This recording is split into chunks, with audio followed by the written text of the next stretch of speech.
Está con nosotros el doctor Jorge Petrosi, él es abogado del general de la Fuerza Aérea en situación de retiro, Jorge Quisic, que acaba de ser nombrado el día de ayer ministro de Defensa. Yo publiqué en el Twitter, no sé si fui el único, pero en todo caso yo me hago responsable de mis actos, no lo de los demás, donde pusimos una noticia que era cierta pero incompleta. Es decir, el año 2015, en diciembre del 2015, después de un larguísimo proceso, el general Quisic fue sentenciado a 4 años de prisión suspendida y cambiada por 3 digamos, de régimen especial, y se le inhabilitó por 3 años para la función pública, lo cual, de haber estado vigente, hubiera supuesto que él ayer no podía juramentar.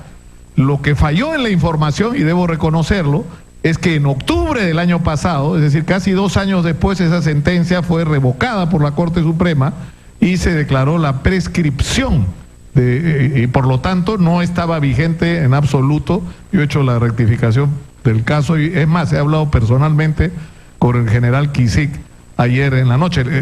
Íbamos a conversar con él hoy, está en el Consejo de Ministros, su primer Consejo de Ministros. Vamos igual a lo largo del programa, si en algún momento lo logramos comunicarnos con él, pero va a haber la oportunidad de hablar con él directamente. Pero está con él su abogado, Jorge Petrosi, como ya dijimos. Bienvenido, Jorge. Muchas gracias, señor Lucar. Buenos días.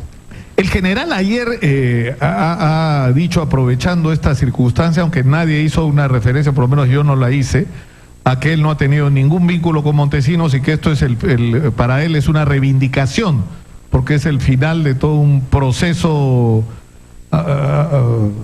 absurdo de... ¿Cuántos años han estado en juicio? ¿17? Prácticamente 17 años el general Quisic ha estado sometido a la acción de la justicia. Es lo que lo que hemos llamado de alguna manera el viacrucis judicial que ha tenido que pasar. Bien lo decía hace un momento el señor Rospigliosi, que hay gente que lleva 5 años en investigación y hasta ahora no entra a juicio oral. Entonces, lamentablemente en el Perú los procesos penales no deberían durar, pero en el caso de mi cliente ha durado 17 años prácticamente, que ha estado sometido a la acción de la justicia. Ahora, hay casos que son incluso peores porque... no son, por ejemplo, nosotros hemos tocado con la familia del general Rivero Lazo, Juan Rivero Lazo, el caso insólito de que él ha estado en la cárcel 12 años y medio en prisión preventiva, que es una situación absolutamente escandalosa y que la Corte Interamericana de Derechos Humanos ha establecido que 24 meses de prisión preventiva es un plazo suficientemente razonable para que alguien sea juzgado y sentenciado. Y que por lo tanto nadie debería estar preso sin sentencia por más de ese plazo. Bueno, en este caso y en otros similares no importa, ¿no? El problema que tenemos, y que para mí es lo sustancial, o la columna vertebral de este grave problema que hay en el país, no está en el Poder Judicial, como mucha gente cree, está en el Ministerio Público, en la Fiscalía. ¿Por qué razón? Porque la Fiscalía, y lo vemos en el caso específico del general Quisic y en el caso del general Rivero Lazo que usted menciona, en años no logran armar un caso sólido. En años no pueden reunir las pruebas mínimas que puedan fundamentar una acusación penal y llevar el caso ante un juez o ante una sala. Ese es el problema que estamos teniendo. Lo que ha pasado con el general Quisic es lo siguiente, y yendo al punto sustancial también. En diciembre del 2015, efectivamente, él es condenado a una pena suspendida. 4 años de pena privativa de libertad suspendida con un plazo de prueba de 3 años. Perfecto. Interponemos el recurso de nulidad, es decir, la apelación, para que se entienda en términos simples, y esto es elevado a la Corte Suprema. De acuerdo a ley, la Corte Suprema le envía el expediente... a la Fiscalía Suprema en lo penal. Fiscalía Suprema, es decir, la máxima instancia fiscal del país. ¿Y qué dice el fiscal supremo en lo penal? Analiza el expediente y señala, en todos estos años de proceso judicial, la Fiscalía no ha podido demostrar que la caja de pensiones se perjudicó económicamente. Es decir, porque acá hay un tema que resulta controversial, ¿no es cierto? Sí. Y que es absolutamente legítimo plantearlo. O sea, una cosa es que a uno le declaren prescritos los delitos, es decir... Tú puedes ser culpable, pero no te podemos sentenciar porque ya venció el plazo de ley. Y otra cosa distinta es que te digan, en realidad no podemos acreditar que hayas cometido un delito. Así es. Y ayer, sobre lo que insistía el general, cuando he conversado con él me decía, Lucar, en 17 años no me han podido probar que yo haya cometido algún delito, en el sentido que yo haya perjudicado con alguna de mis acciones a la caja de alguna manera. Es más, él me decía que él era director, que él que había decisiones en las que él no podía intervenir de manera directa, pero en fin, eso es correcto. Eso es lo que ustedes dicen, o sea, porque muchas veces ocurre también que los procesos se dilatan por acción de los abogados. ¿No es cierto? Que los abogados maniobran esperando la prescripción, ¿no? Eso es lo que yo quiero aclarar y por eso le agradezco la oportunidad que usted me da al haberme invitado el día de hoy. La prescripción, el común de la gente cree que es la ventana por la cual el culpable se escapa de la acción de la justicia. La impunidad, la ventana de la impunidad. Bueno, no es así. No voy a entrar acá a hacer una explicación doctrinaria sobre lo que es o no es la prescripción, porque creo que no viene al caso. Lo que sí me interesa aclarar ahorita es lo siguiente. Cuando este expediente llega a la Corte Suprema y la Fiscalía dice no se ha podido probar el daño, en opinión de la Fiscalía, que la Corte Suprema asume, dice efectivamente, como no se ha podido probar el daño económico patrimonial a la caja, no se le puede aplicar al general Kicik el delito, la tipicidad de la colusión agravada, porque no hay daño. Se le tiene que aplicar la colusión simple, que es una colusión sin daño económico patrimonial al Estado. Pero en virtud del tiempo que ha pasado, lamentablemente esta causa está prescrita. En otras palabras, no es que el general Kicik haya dicho, me voy a quedar callado, me sustraigo a la acción de la justicia, que nunca ocurrió porque estuvo a derecho, los 16 o 17 años que estuvo sometido a la justicia estuvo a derecho, sino que el problema fue de la Fiscalía al nunca haber podido probar ese perjuicio supuesto económico a la caja. Entonces, al no poder probarlo, la Corte Suprema no tuvo otra posibilidad que decir, no hay colusión agravada, tendría en todo caso que ser colusión simple, pero lamentablemente se encuentra prescrita porque la ley así lo indica. O sea, no es que el general Kicik hizo todo lo posible para que esto prescriba, eso es falso. Ahora, no es así, ¿no? Ayer, luego de la entrevista con el fiscal de la Nación, me recordó una persona que me llamó el caso del general Chacón, que a mí me hubiera gustado tratarlo con el doctor Pablo Sánchez, porque en algún momento el proceso él tuvo intervención como fiscal, y lo que me decían es lo siguiente, que el general Chacón también tuvo años procesado, parte de los cuales pasó preso, otros años estuvo en prisión domiciliaria, y al final lo han exonerado de responsabilidad. Entonces, ¿qué es lo que ocurre? Que al principio lo acusan por un titular del diario La República que dice que tiene cuentas en no sé qué bancos. Luego se acredita que la información es falsa, no es cierta. Es más, hace referencia a un banco que ni siquiera existe en Alemania, o sea, que no tiene sucursal en Alemania. Cuando se certifica que esa información es falsa, se cambia la acusación contra el general y lo acusan de enriquecimiento ilícito porque tiene su familia un hotel en Cajamarca.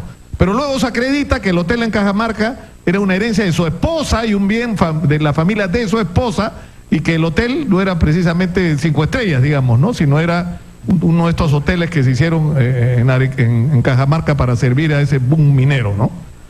Y se cambia nuevamente la acusación y termina siendo acusado por haber usado fondos de la región militar para haber apoyado la campaña de la reelección, cosa que se acredita finalmente como falso, no se puede probar.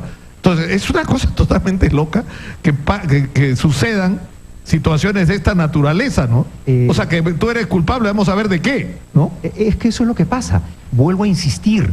Siempre que hay problemas judiciales o que sale un fallo escandaloso, como le llaman, no es porque los jueces necesariamente actúen mal o sean unos corruptos, como se les achaca cuando sacan sentencias polémicas.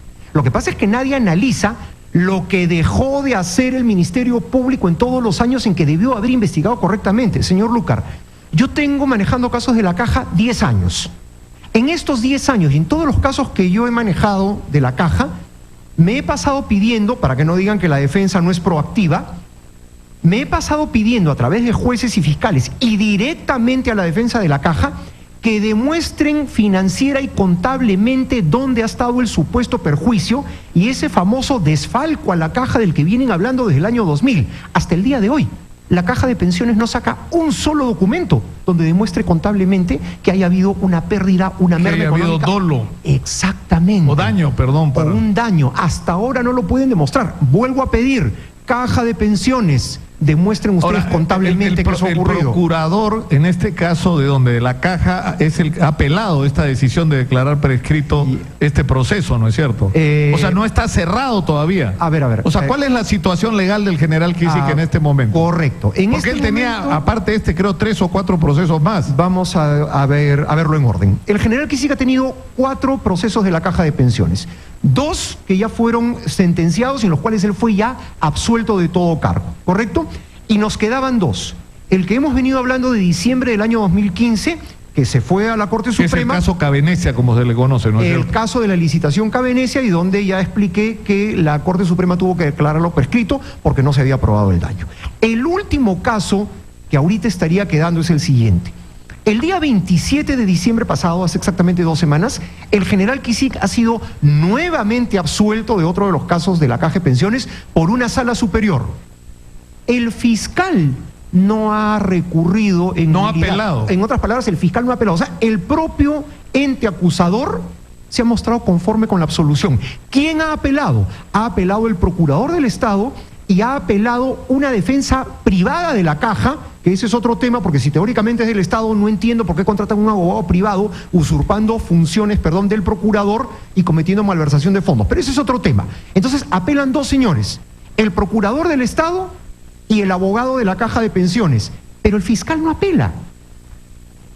Y a lo que usted decía al inicio de la entrevista, en este momento el general FAP, Jorge Quisquia Wagner, está constitucional y legalmente habilitado para ejercer el cargo de ministro. O sea, claro, no hay ningún cuestionamiento. Eso solamente podría cambiar si ocurre, ahora va a ser extraño que ocurra, porque si la Fiscalía no ha encontrado razones para digamos, pedir la nulidad o apelar, como se dice, cuando esto suba a la Corte Suprema, lo cual va a ser un procedimiento que todavía va a tomar, en el caso anterior tomó 2 años. Sí, esto puede demorar 1 año y medio, 2 años todavía, así es. Sí. Ahora, el tema también está en lo siguiente. Anoche yo escucho a la congresista Marisa Aglave en un programa de televisión diciendo: el general Quisquia tiene 2 sentencias firmes. Yo quisiera que la congresista Aglave me cuente cuáles son esas 2 sentencias, porque yo como abogado del general Quisquia no las conozco. Entonces no entiendo, fíjese usted cómo la información se tergiversa, se cambia. Ahora, pero en resumen, entonces, lo único que podría ocurrir, pensando lo peor para el general Quisquia, es que la Corte Suprema resuelva revocar esta sentencia de la Corte Superior y encontrarlo culpable y sentenciarlo. Ahí cambiaría su situación. Ni siquiera eso. Lo máximo en el hipotético y remoto caso que la Corte Suprema podría hacer es declarar nula la sentencia absolutoria venida en grado y disponer un nuevo juicio oral. ¿Por qué? Porque en la Corte Suprema no se puede condenar al que viene absuelto. ¿Correcto? Ese es un principio que hay y que la Corte Suprema lo viene aplicando hace muchos años. Entonces tendría que repetirse todo el juicio oral y ver en un nuevo juicio oral si el general ahora, lo que inocente, sí resulta razonable reclamar es que no puede ser que los procesos duren lo que están durando. Es decir, ayer estuvo acá Gregorio Santos, o sea, la justicia no resuelve nada sobre él, entonces estás, ¿no es cierto?, con la espada de Damocles, o el caso del general en otro extremo, ¿no? El caso. Sí. Ahora, lo que ha indignado a la familia del general Rivero Lazo, en su caso particular, es que la Corte Interamericana de Derechos Humanos ha reaccionado con respecto a terroristas o a sentenciados por terroristas o a procesados por terrorismo, frente a quienes no se ha cumplido el debido proceso y no se han respetado, digamos, los derechos básicos del procesado. Y eso no ocurre con los militares. El grave problema de la Corte Interamericana es que no es que la Corte, como instancia supranacional de protección de los derechos humanos, sea mala. Yo estoy de acuerdo en que haya una Corte Interamericana. El grave problema de la Corte Interamericana es que tiene una carga ideológica tan grande que ocurre lo que usted está diciendo. Para el terrorista sí le resuelven en 30 días. Pero para el militar, que como el general Rivero Lazo, a quien tengo el gusto de conocer y sé que es un militar respetable y un hombre honesto, ahí sí se pueden demorar 15, 20, 25 años a ver si un día de estos lo programan para que sea vista su causa en la Corte Interamericana. Ese es el problema de la Corte Interamericana. No la Corte como tal en sí, sino la carga ideológica de los jueces que en este momento la manejan. Entonces, sí está bien que un militar en este país sea procesado durante 15 o 20 años. ¿No? Eso para ellos sí está bien, pero está muy mal que a un terrorista no se le pague la reparación que pide. Yo no digo que los derechos humanos de todos no se deban de respetar, hay que respetar los de todos, pero eso, pues, los de todos, no solamente los de algunos. Entonces es paradigmático, y observe usted cómo, qué casualidad, todo lo que involucra personal de la Fuerza Armada y Fuerza Policial se demora hasta las calendas griegas. En cambio hay otros casos que sí se resuelven muy rápido. Lo que es sinceramente... Ese es el punto, ¿no? Lo que es sinceramente increíble es que yo estuve confirmando luego la información que dio acá la familia y es verdad. Es decir, el procedimiento es que uno va a la Comisión Interamericana y la Comisión Interamericana programa, ¿no es cierto?, para que esto sea admitido por la Corte. Ellos están esperando hace 12 años. Pero fíjese usted, a ser admitido es una cosa que no tiene... O sea, te estás quejando que la justicia peruana te tiene preso sin sentencia y la Corte se demora lo mismo que la justicia peruana, o sea, comete el mismo pecado que la justicia peruana. Pero fíjese usted, están reclamando el indulto a Fujimori. Ya les programaron audiencia para febrero en la Corte. Ya les programaron ahorita.